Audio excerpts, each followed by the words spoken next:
제가 예? 아니요, 그냥 쓰고 하겠습니다. 앞에 없어서. 예. 잘 들리시죠? 괜찮으시죠? 예. 이제 물론 벗고 할 수도 있겠습니다만 혹시라도 마음에 좀 부담이 되시는 분이 계실 수도 있고 하니까 또 괜찮습니다. 아직 폐활량이 나쁘지 않아서 예, 숨이 차면 이렇게 제가 한번 이렇게 숨을 쉬겠습니다. 이렇게 예. 제가 이제 다른 주제로 말씀을 교제할 때 이제 토막토막 한 번씩 이제 언급하고 지나갔던 주제이기도 한데요. 사실 오래전부터 마음 가운데에는 이것을 단일 주제로 한번 다루고 싶다라는 마음의 소원은 있었습니다. 근데 사실 이 주제가요, 한 시간 안에 모든 것을 다 풀어내기는 너무나 방대하고 복잡한 문제이기 때문에 오늘 제가 이제 나누는 교제 가운데 얼마나 또 전달이 될는지는 잘 모르겠지만 이제 제 마음 가운데 어떤 바람이 있다면 이 고난 또는 이 고통이라고 하는 주제에는 사실 우리가 정도의 차이는 있겠습니다만은 성도님들께서 누구나 어느 정도 공감하실 수 있는 주제가 아닐까라는 생각에 이 한 시간이 비록 모든 걸 다 풀기에는 어려울지라도 그런 공감대를 바탕으로 해서 주님께서 우리에게 주신 교훈을 함께 생각해 보면 어떨까 하는 생각을 가지고 준비를 했습니다. 그래서 아마 이 고난을 과거에 이미 겪으신 분도 있으실 테고요.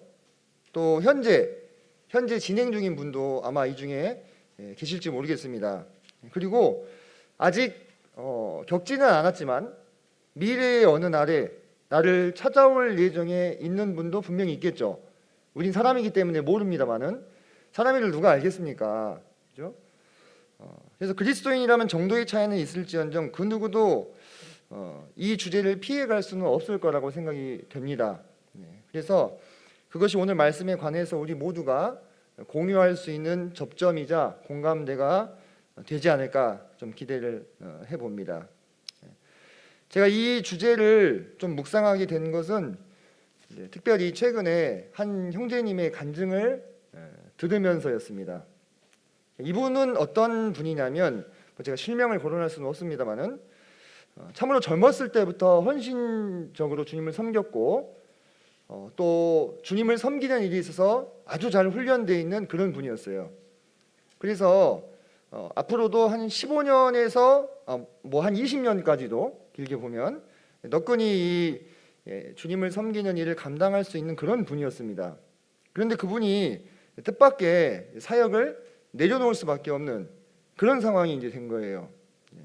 근데 이게 본인의 어떤 실수 때문이었느냐, 우리가 흔히 생각하는 결정적인 실수들이 있잖아요.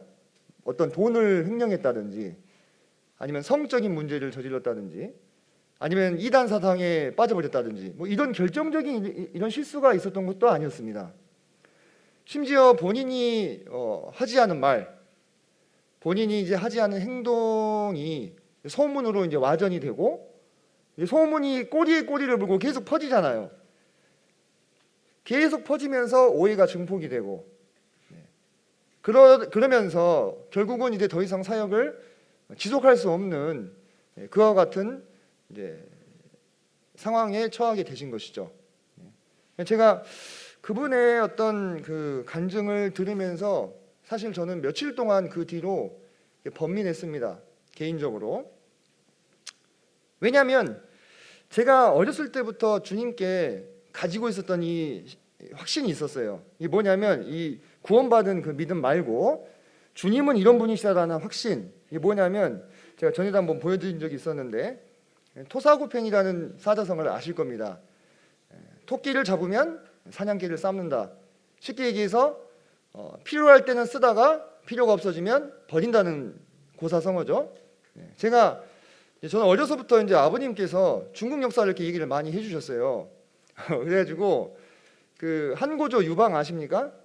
한고조 유방과 사람 이름이 좀 거시기 하죠. 근데 이해하시고 그 한고조 유방과 초패왕 항우의 이야기를 많이 해주셨거든요. 그게 이제 장기의 기원 아닙니까, 그죠?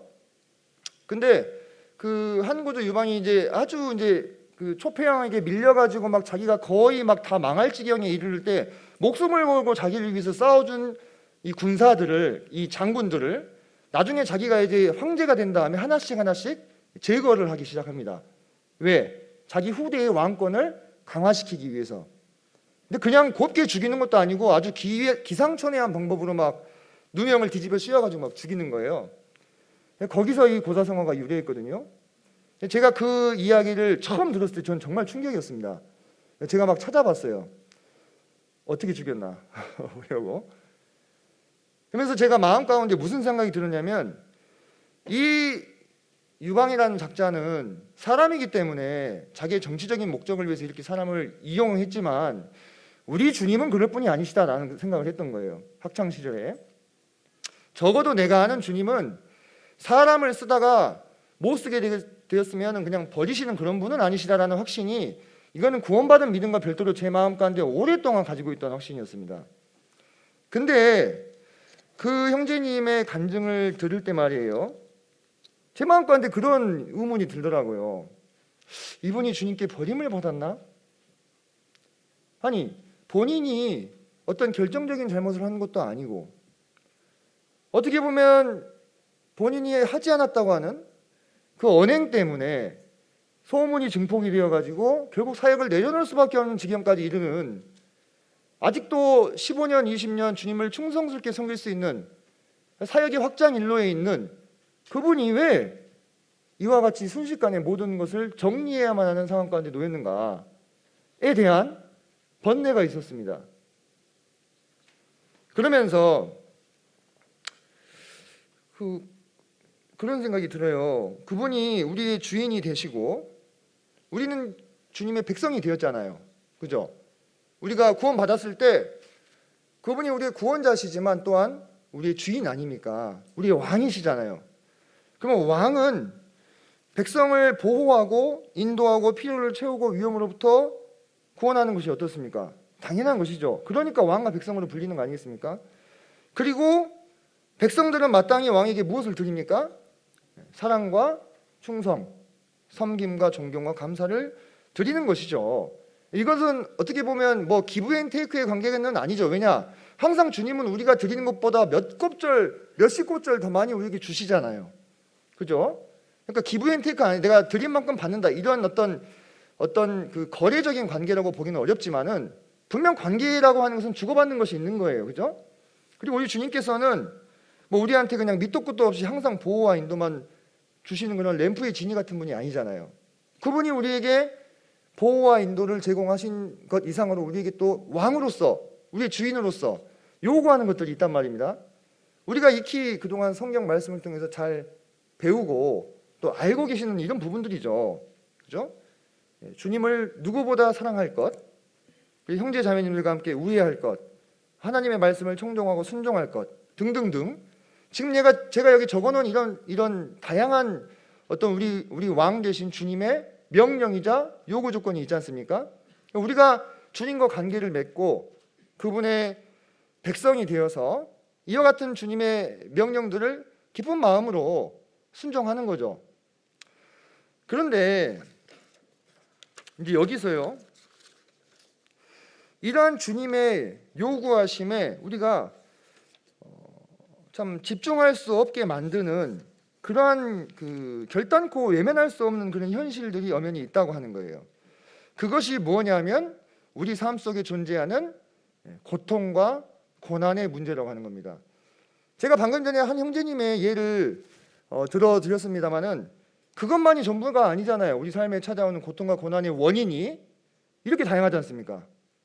부모 때문에, 부부간에, 자녀 때문에, 금전적으로 건강, 일자리, 인간관계, 사회적 불안, 전쟁, 기근, 전염병, 멸시와 차별, 좌절, 불안, 친구 때문에, 연인 때문에, 외모 때문에, 성적 때문에 등등등 얼마나 많은 고통이 우리 가운데 존재하냐 이거예요.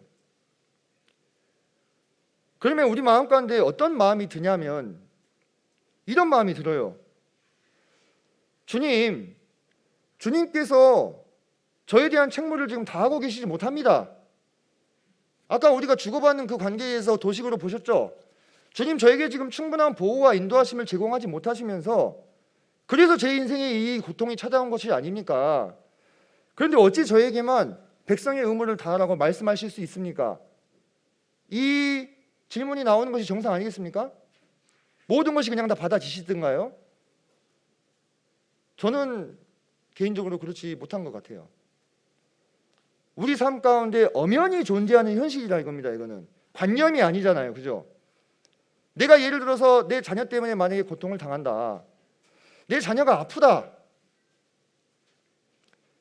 막 불치병에 걸려버리는 거예요, 예를 들면. 또는 내가 몸 썽썽이 잘 살다가 하루아침에 장애가 생겨버려, 그런 일이 있을 수 있지 않습니까? 실제로. 그럼 그런 일들을 우리가 딱 처음에 겪었을 때 말이에요, 또는 제가 앞서 예를 들었던 그 형제님의 사례처럼 주님 잘 섬기고 충성스럽게 하고 있고 내가 무슨 하자가 있었던 것도 아닌데 갑자기 모든 사역이 정리가 되어버리는, 마치 내가 그냥 주님한테 팽 당한 것처럼, 버려진 것처럼, 그런 일을 당했을 때 우리의 마음 가운데 어떤 마음이 드냐 이겁니다. 솔직하게 이런 마음이 들잖아요. 주님, 저에게 어찌 그럴 수 있습니까? 주님, 저에게 불의하십니다.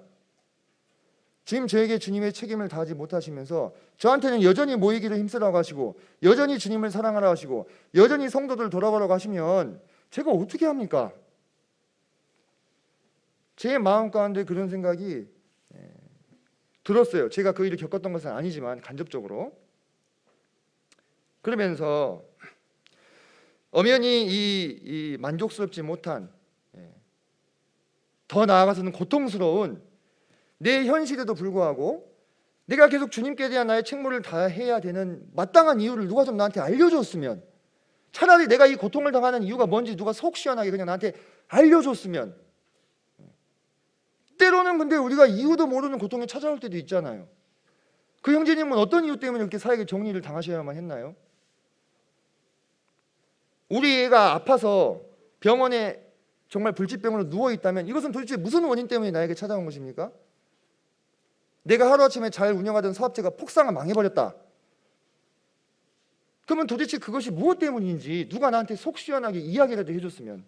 그래서 내가 이렇게 진짜 험한 일을 당했음에도 불구하고 여전히 주님을 내가 찬양하고 따라가야 될 이유를 누가 나한테 좀 속 시원하게 이야기해 줬으면, 그러면 내가 조금 나을 텐데 그러지도 않잖아요. 이러한 어떤 생각을 가지고 있던 성경의 인물이 있었습니다. 욥이죠. 욥. 욥기 30장으로 한번 가보겠습니다.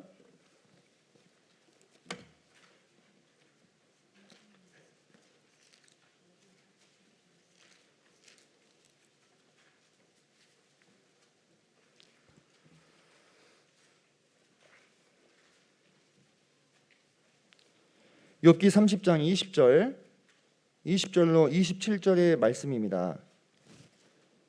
한 절씩 교독을 하도록 하겠습니다. 형제님 먼저 한 절 읽어주시고 그 다음 자매님 읽어주시면 감사하겠습니다.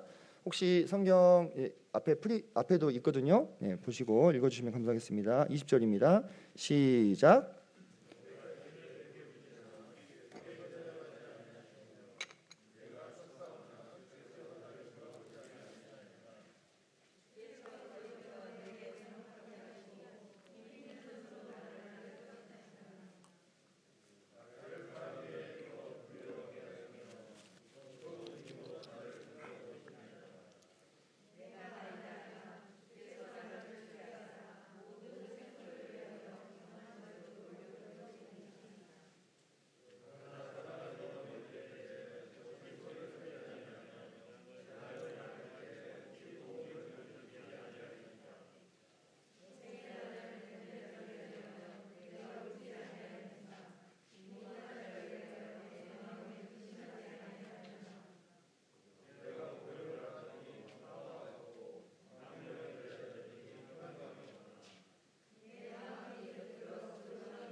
네, 우리 형제자매님들께서 정말 힘이 없이 읽어주셨는데요. 네, 이 욥의 이 심정을 잘 담아서 읽으셨다는 생각이 듭니다. 그죠? 이 말씀을 힘 있게 읽기는 어렵겠잖아요. 그죠? 예. 여기 보니까 욥이 그래요. 20절에 내가 주께 부르짖으나 주께서 대답하지 아니하시오며 내가 섰사오나 주께서 나를 돌아보지 아니하시나이다. 이 욥의 심정이 욥만의 심정입니까? 우리도 우리도요. 지금 이런 심정이신 분도 있으실 수 있고요. 과거에 이런 고통의 골짜기를 통과하신 분들은 더 공감하실 수 있을 겁니다. 내가 당하는 이 고통에 대해서 이유도 알 수 없는데 주님께 아무리 부르짖어도 답을 알려주시지 않는 거예요. 주님이 내가 너를 떠나지 아니하고 내가 너를 버리지 아니하리라고 약속해 주셨는데 그 말씀의 약속을 의지하고 기도를 해도 아무 응답이 없어요. 내 삶의 문제는 여전히 있고 내 마음의 고통은 떠나가지 않고 주님은 아무 말씀이 없으시고요. 이럴 때 우리의 마음에 무엇이 찾아옵니까? 이 욥이 절절히 이야기하고 있잖아요. 그죠? 23절에 내가 압니다. 주께서 나를 죽게 하시려고 하는 줄을 제가 알았습니다. 이 얘기예요. 좌절과 절망이 찾아오는 겁니다. 주님, 저를 진짜로 망하게 하시려고, 저를 죽이시려고 작정을 하셨군요. 이 마음이 우리 마음에 찾아와요. 정말 어떠한 고통을 당하게 되면요, 단순히 손가락이 하나 다친다거나 또는 발이 좀 삔다거나 이런 고통 말고요, 정말 내 마음이 다 녹아내려져 버리는 것 같은 그런 고통을 당했을 때요.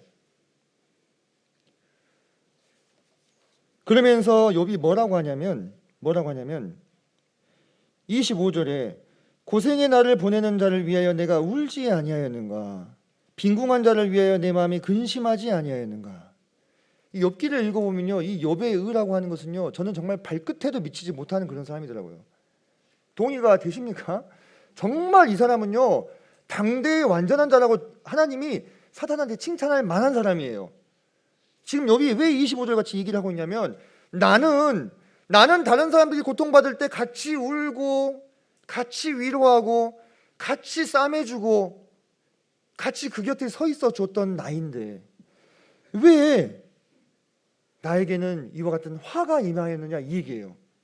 나는 정말 하나님이 보시기에 선하게 살고자 애쓰면서 연약하고 약한 자들을 보듬어주고 감싸주고 위로하는 삶을 살았는데 내게 복이 올 줄 알았더니 도리어 화가 왔다는 거예요. 좌절과 절망의 이 절절한 이 욥의 이 고백 아니겠습니까? 우리가 맞닥뜨리는 고통 앞에서 우리의 마음이 이와 같지 않겠습니까? 이런 생각이 드는 거예요. 주님, 그래요. 솔직히 제가 주님 보시기에 뭐 다윗이나 다니엘만큼 못 살았어도 그래도 여지껏 주님 섬기고 어찌하든지 제가 모이려고 애를 쓰고 어려운 중에도 성도들을 돕고 위로하고, 그래도 제가 뭐 아주 잘 살았다고 하면 못해도 주님 섬기려고 바둥거리면서 산 거 주님 아시지 않습니까? 아니 제가 그런데 왜 이런 일을 당해야 됩니까?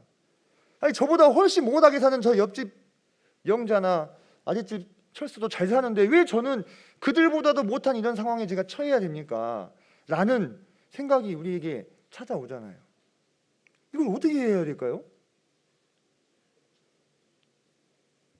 그래서 저는 아까 그 형제님 간증을 들으실 때 이런 생각까지 들더라고요.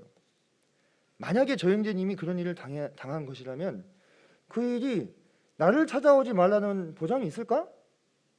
그렇지 않습니까? 본인이 잘못을 한 것도 아니고 본인이 어떤 이유가 있었던 것도 아닌데 그렇게 한순간에 모든 것이 스탑되는 것이 얼마나 사람을 좌절하게 만드는지 아시잖아요. 그죠? 그렇게 그동안 모든 젊음을 다 바쳐가지고 모든 자신의 인생을 다 바쳐가지고 주님 일 한다고 투신했는데 뭐 그 정도 수준까지는 아니라 할지라도 우리가요, 그래도 내가 큰 데 안 지고 지금까지 주님 섬기고 살아왔는데 왜 이 고통이 나를 찾아온단 말인가. 그래서 차라리 적당하게, 너무 올인하다가 이렇게 탁 나자빠져 버리면은 너무 억울할 거 아니에요. 그러니까 적당하게 한 50% 정도만 주님 섬기다가 내가 무슨 일을 당했으면은 그래도 내 마음에 뭔가 이유가 있잖아요. 내가 주님을 열심히 못 섬겨서 그랬는갑다 라고 뭔가 내 자신을 합리화할 거리라도 있는데 막 주님 열심히 섬기다가 이런 일을 당해버리면 그럼 어떻게 해야 되는 거지? 지금이라도 내 살 길을 내가 알아서 찾아야 되는 것인가? 저렇게 올인하며 살다가 전화에 돼가지고 이런 일을 내가 만약에 겪는다면 나는 어떻게 그것을 받아들일 것인가? 생각이 되더라니까요. 생각이 돼요. 이게 지금 우리 청년들도 있고 학생들도 있는데 제가 해야 될 말인지는 모르겠습니다만은 그런 생각이 들더라고요. 그러면서 좀 내 인생을 조금 챙기는 게 더 현명한 처사일까? 이런 생각까지도 든단 말입니다. 근데 그 생각을 저만 한 게 아니에요. 욥도 했어요. 31장을 보실까요? 31장부터요 쭉 이어지는 모습을 이 욥의 이 이야기를 보면요, 자 31장 1절 보겠습니다. 내가 내 눈과 약속하였나니 어찌 처녀에게 주목하랴. 욥은요 자기가 음욕을 품을까봐 처녀도 제대로 쳐다보지 않는 삶을 사는 사람이었어요. 그죠? 그리고 11절에 보니까 11절에 그것은 참으로 음란한 일이니 재판에 회부할 죄악이요 멸망하도록 사려는 분이니 나의 모든 소출을 뿌리째 뽑히기를 바라노라. 그러니까 다른 유부녀를 내가 취하려는 마음을 가졌다면 이렇게 될 거라는 거예요. 그러니까 욥 얘기는 무슨 얘기냐면 내가 차라리 그런 죄를 저질러 가지고 이런 일을 당하면 내가 얼마든지 받겠다 이거예요. 그 죄값을 내가 얼마든지 받겠다. 얼마든지. 21절 볼까요? 21절. 만일 나를 도와주는 자가 성문에 있음을 보고 내가 주먹을 들어 고아를 향해 휘둘렀다면 내 팔이 어깨뼈에서 떨어지고 내 팔뼈가 그 자리에서 부스러지기를 바라노라. 무슨 얘기입니까? 내가 그런 일을 저질러서 지금 이런 일을 당하고 있는 거라면 나는 당해도 싼 사람이다 이거예요. 난 당해도 마땅하다. 욥은 그렇게 생각을 하고 있었어요. 근데 욥이 그런 죄를 지었다고요? 안 지었다고요? 그런 죄를 안 지었다는 이야기인 거예요 지금. 근데 내가 이렇게 기가 막힌 일을 당했다 이겁니다. 제 마음 가운데 정말 탄식같이 이런 질문이 터져 나왔습니다. 주님께서 대체 인간들에게 무엇을 바라십니까? 주님, 도대체 우리에게서 무엇을 보시기를 원하십니까? 주님, 저 형제님에게 도대체 뭘 보기를 원해서 저런 일을 허락하셨습니까? 우리가 뭐라고요? 그냥 짧은 인생을 살다가 이 세상을 사라져버리는 아침에 안개와 같다고 하셔놓고 우리를 왜 이렇게 가혹하게 대우하십니까? 우리를 좀 불쌍히 여겨주실 수는 없었습니까? 저분을 좀 불쌍히 여겨주실 수는 없었나요? 이거 하나님의 나라에도 너무 손해잖아요. 15년 20년을 정말 그 복음의 최전선에서 활약하실 수 있는 저 명장을 저렇게 잘 키워놓으시고 왜 이제 와서 그럴 거면 젊었을 때 보내시지나 말지. 제 솔직한 마음이 그랬어요. 이것이 바른 생각이라는 것은 아닙니다. 이렇게 끝나버렸다면 제가 강단에 이걸 가지고 올라오지 않았겠죠. 그죠? 근데 누구나 공감할 수 있는 마음 아닌가요? 저만 그렇습니까? 예, 뭐 그럴 수도 있겠네요. 그죠? 예. 그래서 이런 일을 당하신 분이 사실 뭐 욥이라든지 또는 그 형제님만의 일이 아니잖아요. 그죠? 많은 의인들이 그렇게 죽어서 사라졌습니다. 세례 요한이 그랬잖아요. 세례 요한이 오실 그이가 당신이오니까 우리가 다른 일을 기다리니까. 세례 요한은 지금 어디서 고통당하고 있었습니까? 감옥에서 고통당하고 있었습니다. 자기 죄 때문이었습니까? 아니에요. 잘못된 일을 의롭게 선지자였으니까요. 그걸 지적하다가 감옥에 갇힌 거예요. 근데 예수님이 메시아인 건 알았거든요. 이분도. 그럼 메시아 전능하신 분께서 이 불의한 상황 때문에 내가 감옥에 갇혀 있는 것을 모르실 리가 없는데 왜 안 구해 주시나? 그 의문이 세례 요한도 생길 법하잖아요. 그때 당시 감옥은요 지금처럼 이렇게 뭐 인권을 생각하는 감옥이 아니었잖아요. 들어가 있다가 그냥 죽기도 하는 곳이었어요. 그냥 너무 열악해가지고. 이사야 선지자는 전승에 따르면 통나무에 갇혀가지고 톱으로 허리를 썰려서 순교를 하셨어요. 이건 지극히 일부의 사례에 불과합니다. 이사야 선지자가 뭘 잘못했습니까? 11사도는 모두 비참하게 돌아가셨죠. 수없이 많은 성도들이 비참하게 죽거나 모함당하거나 핍박을 당했고, 이것은 지금도 현재 진행형입니다. 우리 대한민국은요 자유국가잖아요. 그죠? 그래서 종교의 자유가 있기 때문에 종교 때문에 탄압을 받거나 뭐 순교를 하는 일은 없습니다. 하지만 우리나라가 평안하다고 해서 다른 것도 그런 것은 아닙니다. 저는 전 세계 이 선교 정보를 공유하는 이 월간지를 하나 보고 있는데, 거기에 매달 어느 나라에서 어떤 사건이 일어나는지 그것도 아주 단편적인 정보이긴 하지만 이게 실립니다. 근데 그걸 보면은 정말 탄식이 나와요. 우리는 이렇게 평안하게 살지만 어딘가에서 누구는 예수님을 믿는다는 이유 때문에 매맞고 헐벗고 굶주리고 쫓겨나고 심지어 죽임을 당하기도 하는 것이 엄연한 현실이더라고요. 물론 우리가 그렇게 생각할 수 있습니다.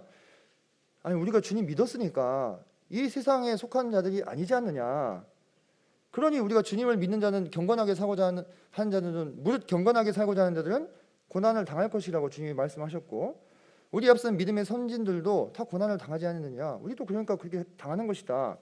그거는요 정말로 말은 쉽다는 표현이 딱 그런 데다 써야 되는 표현인 것 같아요. 정말로요. 그럼 예를 들어서요, 정말 알 수 없는 이유로 아이가 죽은 형제님 부부를 방문했다고 합시다. 그래서 그 형제님한테, 형제님 우리가 살면서 고난이 얼마나 많습니까? 지금 다른 나라에는 핍박을 받아가지고 사람들이 순교를 하고 있다고 합니다. 형제님 힘내십시오. 이렇게 하면은 그게 마음에 받아질까요? 뺨이 안 맞으면 다행이지 않을까 싶은 생각도 들고, 정말로요. 그분한테 그게 위로가 되겠습니까? 받아들여질까요? 그러니까 이런 것들을 이렇게 살펴보다 보면은 솔로몬이 이런 얘기 했잖아요. 아니 이것이 진짜 지혜인가? 싶은 생각이 들 때도 있다 이 말입니다. 너무 지나치게 의인이 되지도 말고 너무 지나치게 악인이 되지도 말라. 시원 형제가 어제 군대를 간다길래 너무 잘하지도 말고 못하지도 말라고 했는데 중간만 가라고. 아니 군대 생활이야 그렇다고 치고 아니 근데 우리가 신앙생활을 그렇게 그냥 희미하게 하라고 말을 할 수 있는 것인가? 어떠세요? 그렇게 열심히 주님 위해서 살다가 뭔가 고난이 찾아와가지고 탁 꼬꾸라져 버리면 이 분의 인생에 대해서 우리는 어떻게 설명을 하고 또 어떻게 위로를 해야 될까요? 바로 이러한 것들 때문에 제가 지난 몇 주 동안 사실은 계속 번민하고 마음 한구석에 이것에 대한 해답을 찾아보기 위해서 수시로 틈틈이 생각을 했어요. 사람들은 이제 이렇게 대답을 합니다. 이런 문제가 찾아왔을 때 뭔가 설명은 해야 되니까 이렇게 첫 번째로 가장 많이 이제 설명하는 부분이 뭡니까? 나에게 죄가 있기 때문에 이런 고통이 나를 찾아왔다. 성도님들도 거의 반사적으로 이렇게 생각하시잖아요. 하다못해 코로나만 걸려도 내가 뭐 죄 지은 게 있는가? 이게 살펴보시잖아요, 그죠? 근데 저는 그런 어떤 마음가짐에 대해서는요, 그것이 무조건 나쁘다라고 생각은 안 합니다. 그것은 어떻게 보면 일면 경건한 거예요. 내게 어려움이 찾아왔을 때 내 삶을 돌아보고 혹시 내가 주님 앞에서 부족한 부분이 있는가라고 살펴보는 것은 경건한 처사죠. 근데 우리 삶의 모든 것을 그렇게 다 천편일률적으로 설명할 수 있냐 이거예요. 아기가 백혈병 걸려서 죽었어요. 형제님 뭐 죄 지은 거 있으세요? 이렇게 물어보면 어떻게 될까요? 아니 좋다 이거예요. 형제님이 죄를 지었다고 해봅시다. 근데 왜 그 아기가 죽어야 됩니까? 설명이 안 돼요. 그 아버지한테 물어보면 차라리 내가 죽었으면 좋겠다고 얘기할걸요. 그렇지 않습니까? 왜 그 형제님을 정신 차리게 만들려고 그 애가 백혈병에 걸려서 죽어야 되냐 이거예요. 그게 납득이 되세요? 이 1번은요 많이 쓰이는 대답입니다만 모든 걸 설명해 주지는 않습니다. 2번 볼까요? 언젠가 시간이 지나면 결국 정의가 구현될 것이기에 지금 나를 찾아온 고통은 지나가는 거, 잠깐에 머무른다, 이런 설명. 근데요 우리가 또 여러 사람들이 현실을 보면요 정의가 구현되기도 전에 돌아가시는 분들도 많이 있어요. 고난을 겪다가. 그렇지 않습니까? 억울한 일에 휘말려가지고 송사를 당했습니다. 그 재판이 진행 중이에요. 근데 죽어버려요. 너무 정신적으로 스트레스를 많이 받아가지고. 그럼 어떻게 설명해야 됩니까? 나중에 알고 보니까 아니었어. 그럼 뭐예요? 나중에 밝혀져 봐야 이미 이분은 고인이 되셨는데. 이런 일들이요 세상에 비일비재합니다. 세상은요 결코 딱 이렇게 칼로 무자르듯이 나눠지는 것이 아니에요. 몇 가지 답변으로 설명되는 것이 아닙니다. 그렇지 않습니까? 우리 연세가 더 드신 형제 자매님들은 더 잘 아실 거예요. 이 세상에요 나쁜 짓만 저지르는 악인들이 참 드뭅니다. 착한 일만 하는 사람도 드물고요. 우리 어린아이들 만화 보면은 이 선한 사람이랑 악당이 확실하게 구분이 되죠. 왜 그러냐면 아이들은요, 이게 혼재되어 있는 현실을요, 이 인식을 하지 못하는 거예요. 그러니까 뚜렷하게 해줘야 돼. 그러면은 헷갈려 버려요. 가치관에 혼란이 오니까. 근데 나중에 어른들이 보는 영화를 보면요, 누가 히어로고 누가 악당인지 모르겠어요. 그게 근데 사실은 더 현실을 반영하고 있는 거잖아요. 2번의 설명이요, 애매합니다. 3번 어떻습니까? 이 고통의 원인은 오직 하나님만 알고 있는 그럴 만한 이유가 있으며 그것에 대해서 나는 옳고 그름을 판단할 자격이 없으며 그저 감내해야 할 뿐이다. 이런 견해도 많이 들어보셨죠? 나는 알 수 없다. 나는 이유를 알 수 없지만 뭔가 나는 하나님의 아름다운 그림이 기여하고 있는 것이 있을 것이다. 그런데 내 아이가 소아암에 걸려가지고 고통받으면서 죽어가는 이 모습이 도대체 하나님의 아름다운 그림의 어느 부분을 차지한단 말인가? 라고 물어보면 뭐라고 대답하실 거예요? 도대체 내가 어제까지 직장 잘 다니고 잘 하다가 교통사고 나가지고 하반신 마비로 휠체어를 끌어야 되는 이 현실이 하나님의 아름다운 그림의 어느 부분을 차지하고 있는가를 어떻게 설명하실 거예요? 설명이 안 됩니다. 4번, 하나님께서 내게 뭔가를 깨닫게 해주시기 위해서 지금은 다 할 수 없지만 언젠간 깨달으리. 그렇죠. 우리 삶에 있는 고통을 통해서 우리가 뭔가 교훈을 배웁니다. 그죠? 이 1번부터 5번까지의 이 질문은요, 뭐 전혀 말이 안 되는 게 아니에요. 다 나름대로 이렇게 설명이 되는 부분들이 있어요. 하지만 이게 온전한 설명은 아니잖아요. 제가 계속 발례를 들지 않습니까? 그 깨달음을 위해서 꼭 이렇게 하셔야만 했나? 아니, 말씀으로도 충분히 우리가 들을 수 있는데 확실하게 내 삶에 각인을 시켜버리기 위해서 그렇게 하시는 것인가? 5번, 고난이야말로 사람들을 이 고통의 세계로부터 해방시켜 보다 나은 세계로 인도하는 수단이기 때문에, 예를 들면 교통사고로 정말 황망하게 세상을 떠나신 분이 있다고 칩시다. 그 그리스도인이요. 그럼 우리가 그 장례식장에 가서 이렇게 위로를 하잖아요. 이 고통받는 세상에서 이제 천국에 가서 주님과 평안하게 살고 계실 것이요. 네, 맞아요. 틀린 말은 아니지요. 그런데 왜 하필 그분이어야 했냐? 또는 그분이요, 연세가 지긋하시거나 또 그게 아니라면 그냥 어린아이들, 고통받는 세상에서 빨리 가버려서 잘 됐다라고 얘기할 수 있겠습니까? 어렵다는 거예요.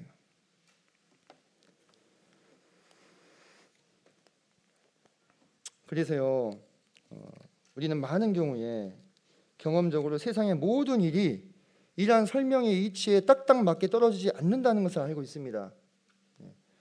어쩌면요, 이 성경에 기록된 이 욥의 경우는요, 되게 해피엔딩이에요.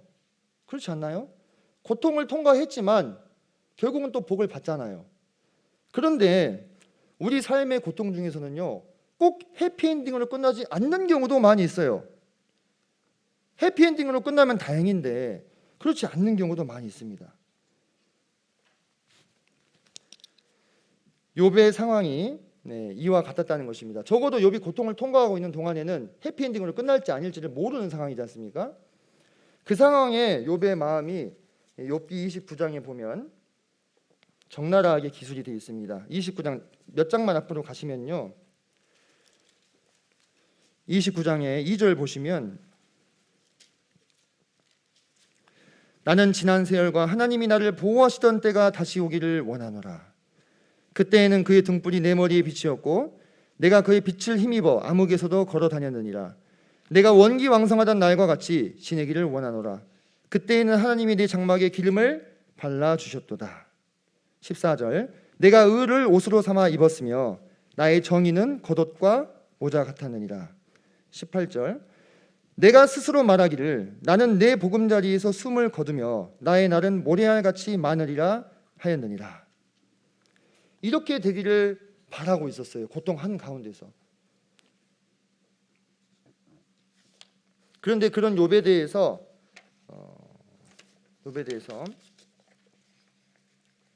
하나님은 어떻게 대답하시냐면, 그러니까 이 부분에서 욥기를 이해하는데 아주 애를 먹는 분들이 많이 있죠. 그렇죠? 예. 38장으로 가셔서 제가 오늘 예배 드릴 때 또 인용했던 부분이기도 한데요. 네요. 2절에 무지한 말로 생각을 어둡게 하는 자가 누구냐, 이렇게 하나님이 대답을 하십니다. 무지한 말로 이치를 가리는 자가 누구냐. 그 뒤에 이어지는 하나님의 이 대답, 이게 정말 중요하잖아요. 사람들의 대답은 고통에 대해서 아까 제가 5가지를 예를 들어드렸죠. 그게 사람들의 대답이었어요. 중요한 건 하나님의 대답이잖아요. 하나님은 욥에게 뭐라고 대답하셨느냐. 사람들은 그 5가지에서 크게 벗어나지 않습니다. 고통을 설명하는 방식이요. 하나님은 근데요, 대뜸 무지한 말로 이치를 가리는 자가 누구냐. 오히려 어떻게 보면 위로가 아니라 혼내고 계셔요. 다 망한 사람한테. 네가 여호와의 길을 알겠느냐. 네가 하나님보다 크고 지혜로워서 이 모든 일을 능히 헤아릴 수 있겠느냐. 네가 어찌 알겠느냐. 이렇게 얘기를 하셔요. 내가 하늘에 올라갔다 와보기를 했느냐, 어머니의 태 속에 들어가 보기를 했느냐. 너는 한낱 인간에 불과하다. 이것이 하나님의 대답이었어요. 이게 받아들여지시나요? 내가 고통을 통과하고 있는데 네가 어떻게 이 이유를 다 알겠느냐로 하나님이 대답하시면 쉽게 받아들이기가 어렵겠잖아요. 근데 욥은 마지막에 그것을 수용하지 않습니까? 그죠? 그래서 하나님의 대답에 따르면요, 하나님의 대답이 중요하잖아요. 그죠? 하나님이 왜 이렇게 대답을 하셨을까? 하나님이 뭐 욥을 깔아뭉개고 너는 벌레만도 못한 존재다라고 그냥 엄지손가락으로 찍어 눌러버리시는 그런 것인가요? 그런 게 아니잖아요. 그죠? 하나님은 왜 이렇게 대답을 하셨나? 우리의 이 드높은 이상, 우리는 주님을 위해 살아야 한다고 하는, 우리는 주님께 부르심을 받았다고 하는 이 이상과 이 현실의 간격, 현실에는 엄연한 고통이 존재한다는, 그것도 원인을 알 수 없는 고통이 존재한다는 이 간격, 우리의 이상과 현실의 간격을 메우는 이해에 도달하기 위해서는 무엇이 필요하다는 것입니까? 하나님의 준하는 통찰력과 지혜와 정보가 필요하다는 얘기를 하시는 거예요. 그래서 욥한테 너 이거 아느냐, 저거 아느냐, 이거 아느냐 이렇게 물어보시잖아요. 무슨 얘기입니까? 욥이 모른다 이거예요. 너는 내가 창조한 이 세상의 이치도 다 모르면서 하나님의 길을 안다고 말하느냐 이거예요. 욥은 당대의 지혜자였습니다. 그죠? 동방의 큰 자였고 지혜자였어요. 하지만 그조차도 하나님이 질문하신 거 하나하나를 다 알 수가 없어요. 우리는 신이 아니기 때문에 모든 것을 헤아릴 수 있는 통찰력과 지혜를 소유하지 못했어요. 결론적으로 우리 인생의 이 부조리와 우리 고통의 원인을 우리 스스로는 알 길이 없어요. 깨달을 수도 없습니다. 하나님이 그걸 설명해 주시면 깨달을 수 있을 거라고 생각하십니까? 예를 한번 들어보겠습니다. 제가 우리 아들이 여기 있는데 우리 아들한테 이 예배당에 이 전등이 어떻게 켜지는지 이거를 설명을 한다고 가정해 볼게요. 그러면은 스위치를 켜면 이 스위치가 플러스 뭐 이렇게 연결돼 가지고 전기가 흘러서 전등이 반짝하고 켜지는 거야라고 설명을 했다고 해봅시다. 그러면 그 설명이요, 우리 아들이 이해하기에는 적절한 설명이겠죠. 그런데 이 현상을 정확하게 설명하고 있습니까? 정확하게 설명하고 있나요? 아니잖아요. 이 전등빛이 켜지는 거, 이거를 연구하기 위해서 이게 어떤 그 전기공학적인 그런 것에 의해서 유도돼 가지고 되는지를 설명하기 위해서 대학교 가서 머리 싸매고 배우잖아요. 다른 말로 1 더하기 1은 2라는 거 다 초등학교에서 배우셨죠. 그게 수학적으로 왜 2인지 증명하는데 A4 몇 장 써야 됩니다. 사실은 우리는 그냥 1 더하기 1은 2다고 그냥 생각하고 믿잖아요. 근데 그게 수학적으로는 그게 그렇게 바로 떨어지는 게 아니더라고요. 우리가 뭔가를 이해한다고 하는 거, 우리가 뭔가를 정말 알았다고 하는 거, 우리 수준에 맞춰서 설명해 주시는 것이지 그게 정말로 그 문제의 본질을 이해하게 해주는 설명에 해당이 되겠느냐 이거예요. 그게 안 된다는 거예요. 그거를 하나님이 설명해 주시려면은 신적인 지혜와 통찰력이 필요한데 그렇게 설명을 해버리면 우리는 못 알아듣는다 이겁니다. 그러니까 하나님이 욥에게 너가 이런 것들도 모르면서 어찌 내 뜻의 깊이를 알 수 있겠느냐를 묻고 계시는 거예요. 욥이 그나마 알고 있는 자연 현상들을 들면서 쌍태 달린 노루가 새끼를 베어가지고 그 아이가 그거를 낳을 때 네가 그 모든 것들을 보았느냐, 그 안에서 뼈가 어떻게 형성이 되었으며 그런 걸 물어보시죠. 그거 욥이 알고 있는 자연 현상이잖아요. 근데 그걸 욥이 설명할 수 있었습니까? 없잖아요. 그런 것과 같은 것이라는 것입니다. 그래서 우리에게 하나님이 때로 왜 설명해 주시지 않습니까? 하나님 왜 응답하시지 않습니까?라고 항변할 때 하나님이 침묵하시는 것 같이 보이는 것은요, 실은 그 고통의 신비를 우리에게 풀어주셔도 우리가 다 헤아리지 못하고 이해하지 못하는 가능성이 큰 거예요. 그럼 그럴 때 우리는 어떻게 해야 되느냐? 어떻게 해야 되느냐? 그냥 그래요, 좋다 이거예요. 내가 사람이니까 이해를 못하니까 그냥 고통을 당해서 마음이 만신창이가 되어 있어서 아무렇지도 않은 척, 괜찮은 척 연기하면서 살아가야 되는 겁니까? 어떤 식으로든 나를 찾아온 이 고통과 불행을 그냥 합리화하면서 그냥 그렇게 살아야 되는 겁니까? 인간이니까 하나님이 아니고 결국 그것뿐입니까? 그게 아니라면 하나님이 나에게 책무를 다하지 않았으니까 나도 하나님에 대한 백성의 의무를 다하지 않고 다 내려놓고 그냥 자유롭게 해방돼서 살아야 되는 것입니까? 내 인생을 찾아온 이 고통의 원인을, 이유를, 목적을 좀 제가 알면 안 되겠습니까? 왜 우크라이나를 러시아가 쳐들어가가지고 재혼하는 아이들이 100명이 넘게 몇백 명이 죽고 다쳐야 됩니까? 그 이유를 꼭 우리에게 알려주시면 안 됩니까? 뭐 그런 이유라도 있습니까? 우리가 사람이니까 이해하지 못해서요. 그럼 왜 그런 일이 일어나게 허용하셨습니까? 이런 꼬리에 꼬리를 무는 의문들이 우리 마음 가운데 들잖아요. 그래서 저는 이것을 어떻게 메워야 될지 고민하고 또 고민해 보았어요. 근데 제가 고민해서 이렇게 답을 내놓아 봐도요, 아까 제가 보여드렸던 그 사람의 대답 5가지 있죠. 거기를 크게 벗어나지를 못하더라고요. 그 이상 어떻게 설명할 수 있는 방법이 없어요. 우리 사람으로서는. 제가 위에 이렇게 딱 벽이 있는 것 같았어요. 벽이. 더 이상 이 위로 이렇게 올라가지 못하는 제 인식의 경계선, 한계. 내 삶뿐만 아니라 어쩌면 우리 모두가 그 대상이 될 수도 있는 이 고통의 문제에 대해서 이것을 어떻게 설명하고 어떻게 합리화할 것인가에 대한 대답을 찾지 못하겠는 거예요. 이 어떤 이런 경계선을 느꼈어요. 아득한 경계선을. 그래서 저도 결국은 고민해 보았지만 저 또한 욥과 같은 결론에 도달할 수밖에 없더라고요. 저 또한. 아마 어쩌면 이곳에 앉아 계신 성도님들 중에서는 이 모든 고통의 원인을 아까 제가 소개했던 5가지 범주를 넘어서는 정말 통찰력 있는 대답을 경험적으로 아시는 분이 계실지도 모르겠습니다. 저 좀 그러면 좀 나눠주십시오. 제가 이 말씀을 마치고 강단을 내려가면 나눠주십시오. 그런데 저도 결국은 욥의 대답에서 욥의 대답을 할 수밖에 없어요. 40장 가볼까요? 40장 2절 보니까 트집 잡는 자가 트집을 잡는데요. 욥이 트집을 잡고 있다고 하나님이 말씀하시잖아요. 그죠? 우리가 고통당할 때 하나님 왜 저에게 이러십니까? 라고 하는 것은 트집이라는 거예요. 여기부터 턱 막히지 않으세요? 아무렇지도 않으세요?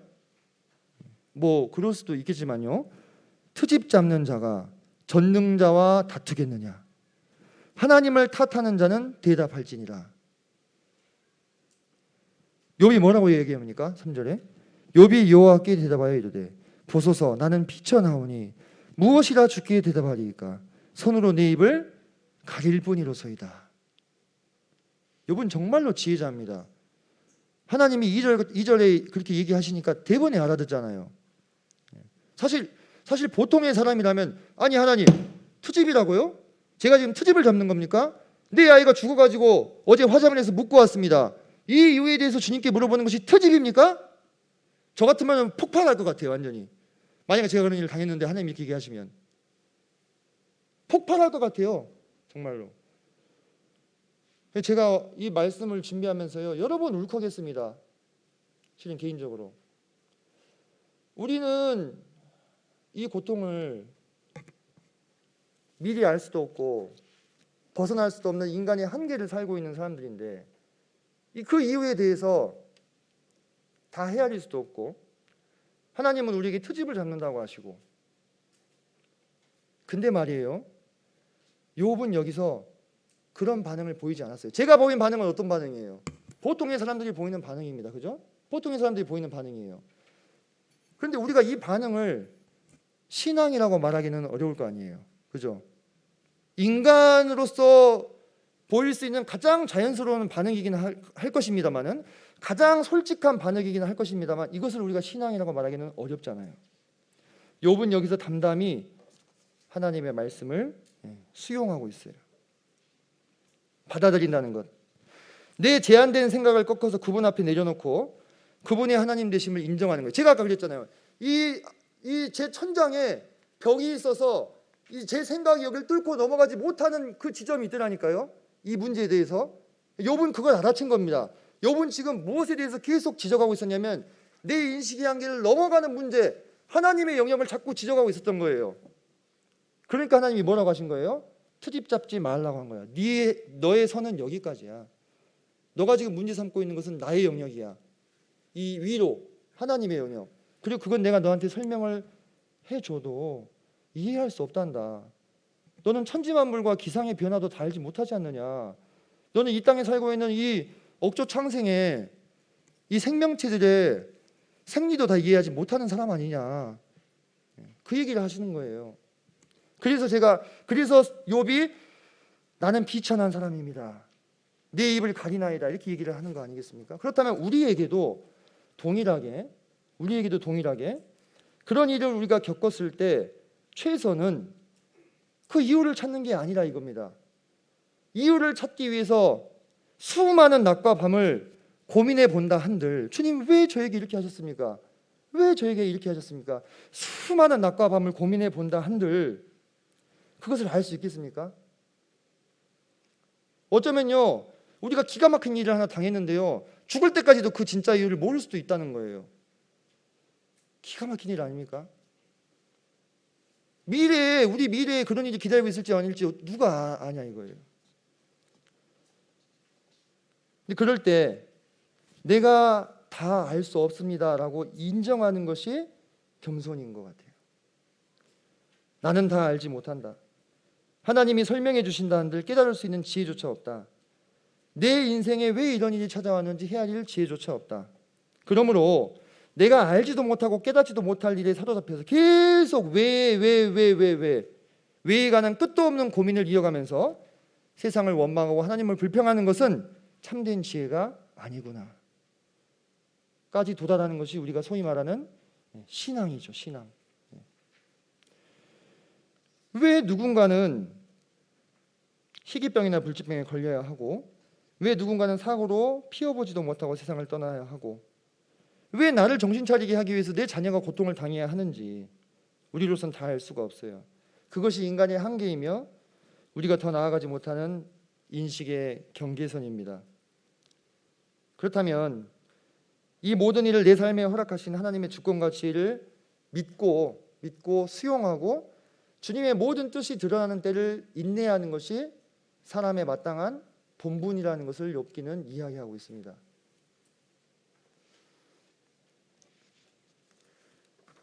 믿음의 선진들도요, 고뇌했어요. 그들의 삶 가운데도 고통이 있었거든요. 제가 아까 세례 요한 말씀드렸었죠. 사도 바울도 그렇게 주님을 위해서 헌신 봉사하면서도요, 버려질 것을 두려워했습니다. 버려질 것을 이게 참 가슴이 먹먹하지 않습니까? 주님을 위해서 그렇게 고통을 당하신 사도도 자기가 버려질까 봐 두려워했다 이거예요. 요나는 멸망당해야 될 니느웨가 구원받는 모습을 보고 복창이 터져가지고 내 생명을 그냥 거둬가십시오 이렇게 얘기해버렸어요. 저건 불합리하다 이거예요. 실제로 아수르 사람들이 어떻게 그 정복지에 있는 사람들을 착취하고 수탈했는지를 보시면요, 이해가 돼요. 산채로 껍질을 벗겨버리고 사람을 창에다 끼워가지고 줄줄이 세워놓고 그 중동의 뜨거운 태양볕에 말리는 거예요. 산채로. 그게 자랑입니다. 해골을 산처럼 쌓아놓고. 그게요, 정사에 나와요. 정사에, 역사에. 그게 자랑인 거예요. 왕들이 자랑. 그런 나라는 망해야 되는 거 아니겠습니까? 그 나라가 구원을 받는 모습을 보니까 이 요나가 돌아버릴 것 같은 거예요. 그냥 이런 꼴 보지 않고 그냥 죽여달라 이겁니다. 얼마나 고통이 심했겠어요. 우리가 요나가 그냥 괜히 도망간 게 아니에요. 엘리야는 갈멜산의 승리를 거두고도 이세벨이 기가 하나도 안 죽고 널 죽여버리겠다 얘기하니까 어떻게 했습니까? 도망갔잖아요. 그죠? 뭔가 바뀔 줄 알았는데 바알과 아세라의 이 우상들, 이 선지자들을 없애면 뭔가 이스라엘의 영적인 개혁이 일어날 줄 알았는데 안 그런 거예요. 그 상황 자체가 고통 아니겠습니까? 죽기를 구했어요. 그런데 우리도 동일한 상황들이 처할 수 있잖아요. 삶 가운데 고통을 만날 때. 그런데요, 주님께서는 우리에게 이렇게 대답을 하시죠. 누구든지 나로 말미암아 실족하지 아니하는 자는 복이 있도다. 많은 설명을 해주시면 좀 좋을 텐데 세례 요한한테도 이렇게 얘기하고 돌려보내셨어요. 세례 요한이 보낸 사람들을 누구든지 나로 인하여 실족하지 아니하는 자는 복이 있도다. 그리고 돌아가고 나서 설명하셨잖아요. 세례 요한이 어떤 사람인지. 이것이 신앙의 영역이 아닌가 싶어요. 우리는 자연인이고요. 육체를 가지고 있고 감정이 있기 때문에 제가 아까 보여드렸던 그런 어떻게 보면 약간 격한 반응들을 우리 삶을 찾아온 고통을 마주할 때 드러내 보일 수 있습니다. 사람이잖아요, 그죠? 그 정도 아니고 그냥 마음이 편안하고 잔잔할 수 있으면요, 그게 고통이 아니죠. 그거는 감당할 만한 것이죠. 내가 감당할 수 없는 일들이 찾아올 때가 있지 않습니까? 그때 하나님 앞에서 항변하고 이유를 묻고 따지고 울고 번민하고 하지만 결국 주님께로 돌아오고자 하는 것이, 그 안에서 해결책을 찾고자 하는 것이, 그리고 나의 이 인식의 한계를 인정하고 겸손히 주님의 행하실 때를 기다리는 것이 사람의 본분이자 우리가 신앙이라고 부를 수 있는 그것이라 이 말이에요. 아까 제가 던졌던 그 질문 기억하십니까? 주님 도대체 우리를 통해서 무엇을 보시기 원하십니까? 사람을 통해서 주님 도대체 무엇을 보시기 원하십니까? 주님은 이것을 보기를 원하신 것 같아요. 성도들의 인내가 여기 있나니 그들은 하나님의 계명과 예수에 대한 믿음을 지키는 자니라. 환난기 때 순교하신 성도들, 온갖 험한 꼴은 다 당하고 비참하게 죽으신 분들, 그분들 안에 성도들의 인내가 여기 있다. 그리고 다니엘의 세 친구 이야기 너무나 잘 아시잖아요, 그죠? 그렇게 하지 아니하실지라도 우리는 믿음을 저버리지 않겠습니다. 어쩌면 주님이 보고 싶으신 것이 이런 것이 아닐까. 근데요, 제 생각이요, 이제 앞에서 좀 꼬여 있었잖아요. 그러니까 이걸 보고서도요, 그런 생각이 드는 거예요. 주님, 꼭 그렇게 하셔야 속이 후련합니까? 우리 아주 유명한 그 영화 대사가 있는데, 꼭 그렇게까지 하셔서 우리 마음 안에 있는 그 믿음을 이렇게 끄집어내 보셔야 속이 후련하신가요? 제가 막 그런 생각이 막 들더라니까요. 꼭 제가 이런 정말 어찌할 수 없는 고통 가운데 신음하다가 주님을 바라보는 신앙으로 나가는 그 모습을 보면서 그것을 꼭 보셔야 되겠습니까?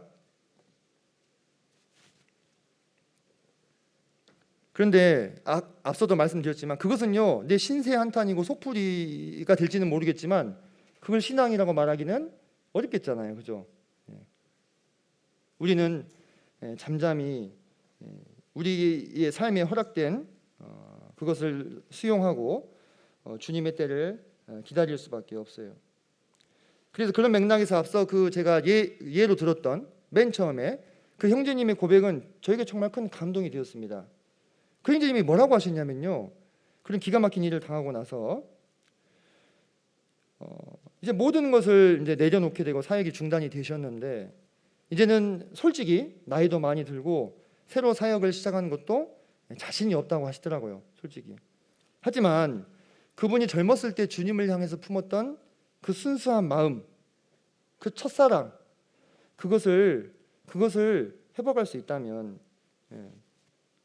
그것으로 감사하고 만족할 수 있다. 그래서 마지막까지 주님 바라보는 눈 흐리지 않고 주님을 붙잡은 손 놓지 않고 부끄럽지 않게 인생을 살고 싶다. 저는 그것이 신앙이구나. 그것이 이 21세기에 또 고백이 되고 있는 그리 아니하실지라도라는 고백이구나 라는 생각이 들었어요. 인간적인 배신감이 들 수 있잖아요. 주님에 대해서 내게 어떻게 이러실 수 있는가. 그런데 그분은 그렇게 말씀 안 하시더라고요. 저는 제3자잖아요. 제3자인 저는 이렇게 화가 나는데 본인은 정작 나는 주님에 대한 나의 첫사랑을 유지하는 것으로 감사하고 만족합니다. 나는 마지막까지 주님을 떠나지 않겠습니다라고 고백하는 거예요. 누구든지 나로 인하여 실족하지 아니하는 자는 복이 있도다. 저는 그 말씀이 그분을 통해서 오늘도 이루어지고 있구나. 그렇게 하지 아니하실지라도 나는 신앙을 저버리지 않겠습니다라는 새 친구의 고백이 오늘도 반복되고 있구나라는 것을 보면서 참 감동이 컸습니다. 시간상 이건 넘어가겠습니다. 주님이 우리에게 이렇게 말씀하셨습니다. 그가 친히 말씀하시기를 내가 결코 너희를 버리지 아니하고 너희를 떠나지 아니하리라. 성도님들 이 말씀을 믿으시나요? 예, 믿으신다고 하실 것입니다. 근데 우리에게 그와 같은 기가 막힌 고통이 찾아왔을 때도 이 말씀을 믿으실 수 있기를 소망합니다. 예. 어쩌면 우리는 이 말씀을 믿는다고 하면서도요, 우리 마음 가운데 풀어지지 않는 문제에 대한 번민과 갈등과 다소간의 원망을 함께 가지고 있을 수도 있습니다. 그것에 대해서 저는 너무 자책해야 될 일인가 라는 생각이 듭니다. 왜냐, 우리는 모두 연약한 사람이기 때문에 그렇죠. 그래서 저는 이 말씀을 준비하는 말미에 그런 기도를 드렸어요. 오 주님, 우리의 믿음 없음을 용서하여 주소서. 주님한테 화를 냈다가요, 눈물도 찔끔 났다가 결국은 아 주님, 주님밖에 없습니다라고 고백하는 것이 그리스도인이 아닌가 싶어요. 참 희한한 관계죠. 그죠? 풀리지 않는 인생의 문제에 대해서 어쩌면 내가 죽는 그날까지도 답을 알 수 없는 그런 문제들이 찾아올 때가 있습니다. 그럴 때 태연하게 주님 그리 아니하실지라도요, 지금 제가 주님을 섬기면서 나름대로 마음에 그려봤던 그 그림대로 내 인생이 안 풀릴지라도, 지금 내가 주님을 따라가면서 제 마음속에 품어봤던 그 소망대로 제 삶이 그려지지 않을지라도요, 주님 그리 아니하실지라도 저는 주님 떠나지 않을 거예요. 주님은 그걸 보시기를 원하시는 것 같아요. 이 편지는 2014년 9월 12일에 사이드 아베딘이라는 목사가 자기 딸에게 쓴 편지예요. 딸이 8살이 됐는데 그때 기준으로 이 목사님이 복음을 전하다가 감옥에 3년째 갇혀 있는 상황이었어요. 그러니까 3년째 자기 딸을 못 본 거예요. 5살 때부터. 제가 6살짜리 딸이 있잖아요. 너무 마음이 아프더라고요. 사실 개인적으로는 이 편지를 읽는데, 제 편지 좀 길지만 읽어드리겠습니다. 아빠가 돌아오기를 그렇게 기도했는데 왜 아직 돌아오지 않는지 궁금해하지. 지금 너의 마음속에는 커다란 왜가 있구나. 왜 예수님은 너의 기도에 응답하지 않으시는지. 그 왜에 대한 답은 누구란다. 누가 다스리시지? 주 예수 그리스도가 다스리신단다. 예수님은 그분의 영광을 위해 아빠가 여기에 붙잡혀 있는 걸 허락하셨어. 세계 곳곳에서 많은 사람이 기독교 신앙을 위해 죽고 고난당한단다. 어떤 사람들은 왜를 궁금해할 거야. 하지만 너는 왜에 대한 답이 누구임을 알아야 해. 그건 예수님을 위해서란다. 그분은 그만한 가치가 있는 분이란다. 이게 3년째 자신의 어린 딸을 보지 못하고 있던, 복음을 위해서 고난받던 한 목사님이 쓰신 편지예요. 저는 이 편지의 행간에서 이 생각은 딸에게 하는 이야기지만 이 목사님이 자기 자신에게 하는 이야기이기도 하겠다는 생각이 들었어요. 이분도 마음속에 왜라는 의문이 없으셨을까요? 3년째 그 감옥에 갇혀 있으면서 멀쩡하게 갇혀 있지는 않았을 거 아니에요. 수시로 끌려가서 구타당하고 고문당하고, 그렇게 사람이요 한 달만 감옥에 갇혀 있을 때, 이번에 코로나 자가격리 해보셨잖아요. 일주일만 집에 있어도 막 이상해지잖아요. 그죠? 3년째 감옥에 갇혀 있으면서 편하게 있는 것도 아니고 맨날 끌려가서 구타당하고 고문당하면 사람 정신이 이상해지는 것이 당연하죠. 그분도 마음 가운데 왜 하고 많이 물어보셨을 것 같아요. 근데 그는 거기서 두 가지 선택지가 있겠죠. 주님, 저 실망했습니다라고 떠나버리는 선택지가 있을 것이고요. 주님은 저의 이런 희생을 받을 만한 가치가 있는 분이십니다라고 인정하고 신앙으로 나아가는 선택지가 있었을 것입니다. 근데 이분은 후자를 선택하신 거죠, 그죠? 그리고 자신의 마음을 딸에게도 담담하게 편지로 적어 보내고 있던 것이었는데, 이 편지를 쓰기까지 그분이 감내해야 했던 그 고통의 크기를 우리가 감히 헤아린다고 말할 수 있겠습니까? 하지만 성도의 삶이 위대한 것은 이 편지의 마침이 나는 하나님을 떠나기로 했다가 아니라 그분은 그만한 가치가 있는 분이란다라고 고백하는 데 있는 것 같아요. 예수님의 대답을 따르는 성도들의 삶을 잘 드러내 보여주는 성경 구절들을 몇 구절 같이 읽고 오늘 말씀을 마치고자 합니다. 자, 함께 시편 37편 39절로 40절 읽겠습니다. 시작. 의인들의 구원은 여호와로부터 오나니 그는 환난 때에 그들의 요새이시로다. 여호와께서 그들을 도와 건지시되 악인들에게서 건져 구원하심은 그를 의지한 까닭이로다. 시편 37편 39절 40절. 자, 이어서 읽겠습니다. 시작. 이것을 너희에게 이르는 것은 너희로 내 안에서 평안을 누리게 하려 함이라. 세상에서는 너희가 환난을 당하라. 담대하라. 내가 세상을 이겨노라. 요한복음 16장 33절. 자, 마지막 말씀 읽겠습니다. 우리가 오늘 욥을 만났죠. 욥을 만나는 욥에 대해서 야고보서에서 이렇게 평가하시더라고요. 같이 읽겠습니다. 시작. 형제들아, 주의 이름으로 말한 선지자들을 고난과 오래 참음의 본으로 삼으라. 보라, 인내하는 자를 우리가 복되다 하나니 너희가 욥의 인내를 들었고 주께서 주신 결말을 보았거니와 주는 가장 자비하시고 긍휼히 여기시는 이시니라. 야고보서 5장 10절로 11절 말씀이었습니다. 사랑하는 성도님들, 우리의 삶은 이 땅에서 끝이 아니잖아요. 이 땅에서는 어쩌면요, 정말 이유를 알 수 없는 고통을 당한다 할지라도요, 우리의 삶은 영원까지 이어져 있고 주님은 가장 자비하고 긍휼하신 분이기 때문에 우리의 고통을 결코 무익한 무의미한 일로 만드시는 분이 아니라는 거, 그것을 우리가 마음 가운데 붙들어야 되지 않겠는가 하는 생각이 듭니다. 이상으로 말씀 마치겠습니다. 감사합니다.